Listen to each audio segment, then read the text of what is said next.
espacio de Sixto Durán Ballén.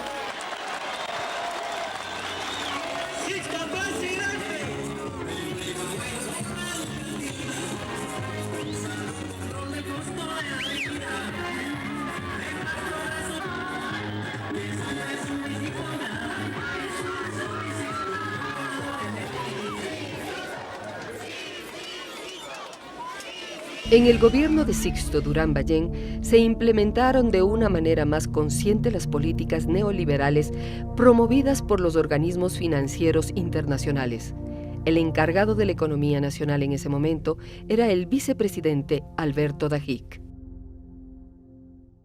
El economista Alberto Dajic asume las responsabilidades de dirigir la vida económica del Estado y eliminó una serie de regulaciones que tenía la superintendencia de bancos para controlar a la banca privada.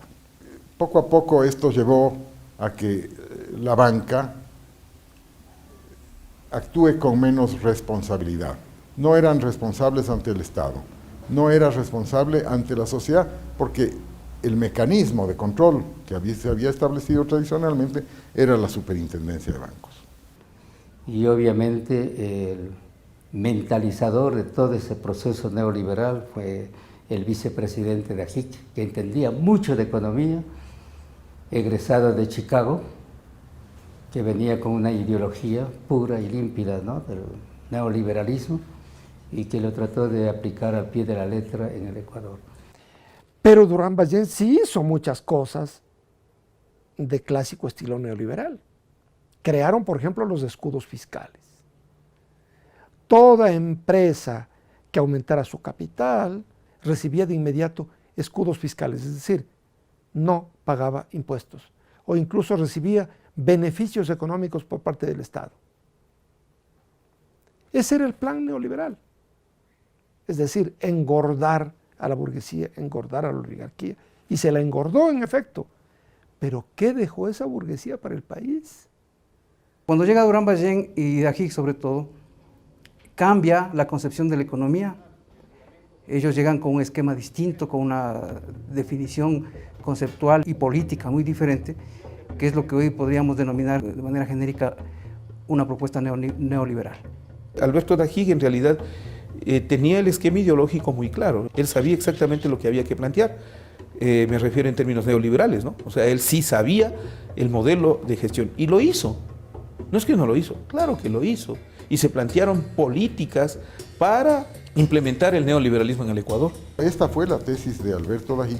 Él estaba convencido, pero resultó en una irresponsabilidad tamaña, ¿no?, porque la sociedad tuvo que pagar el costo de esa política. Y como parte de la privatización de lo público, este gobierno llevó adelante una ley que fue aprobada por el Congreso de ese entonces, que se denominó Ley General de Instituciones del Sistema Financiero. Esta ley abría la posibilidad para que cualquier actor financiero cree un banco, redujo los requisitos para crear un banco y además redujo las formas de regular y controlar el movimiento bancario.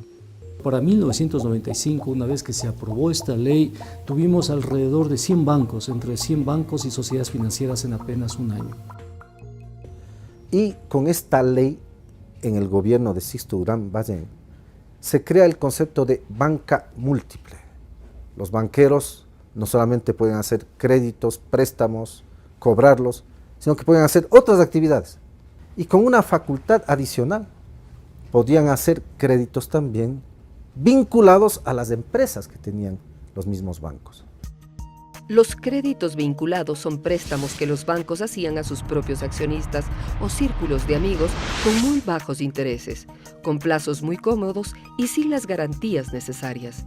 De esta manera, los banqueros y sus amigos adquirían más negocios, compraban poder a través de las radios, periódicos, revistas, canales de televisión. Existen claras evidencias de que estos créditos se hacían a empresas fantasmas, creadas con el único interés de poder captar recursos y desaparecer.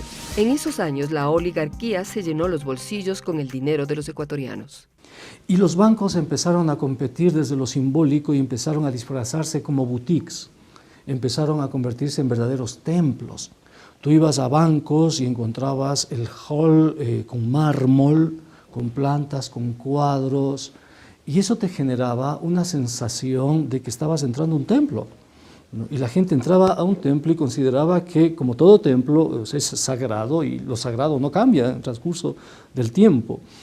Pero tú no veías quiénes estaban detrás de los bancos y tampoco veías que detrás de los bancos estaban los partidos políticos. Hablando desde la economía política, significaba por otra parte un intenso proceso de negociaciones con los partidos políticos que aprobaban las leyes, con los grupos de poder que auspiciaban y apoyaban al gobierno, con las élites empresariales del país en general y obviamente con el sistema financiero.